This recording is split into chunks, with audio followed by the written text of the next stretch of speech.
மற்றும் அதன் தொன்மை ஆகும். தமிழ் மொழி என்பது தமிழர்களின் தாய்மொழி ஆகும். உலகத்தில் தோன்றிய தொன்மையான மொழிகளில் ஒன்றான தமிழ் மொழி செம்மொழி என்ற அந்தஸ்தை பெற்றுள்ளது. தமிழ் மொழி தமிழர்கள் அதிகம் வாழும் இந்தியா, இலங்கை, மலேசியா மற்றும் சிங்கப்பூர் போன்ற நாடுகளில் பரவலாக பேசப்படுகிறது. 2500 ஆண்டுகளுக்கும் மேல் பழமை வாய்ந்த இலக்கிய மற்றும் இலக்கண மரபை கொண்டுள்ள தமிழ் மொழி தற்போதும் வழக்கில் இருக்கும் செம்மொழியாகும். தமிழ் மொழி என்பது தென்னிந்திய மொழி குடும்பத்தை சேர்ந்த ஒரு மொழியாகும். தென் இந்தியாவில் பேசப்படும் பல மொழிகளான கன்னடம், தெலுங்கு, மலையாளம், துளு போன்ற மொழிகளுடன் தமிழ் மொழி நெருங்கிய தொடர்புடையது.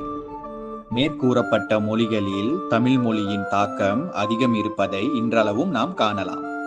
தற்பொழுது தமிழ்நாட்டை எல்லையாக கொண்டுள்ள கேரள மாநில மக்களால் பேசப்படும் மலையாளம் சொற்கள், வசன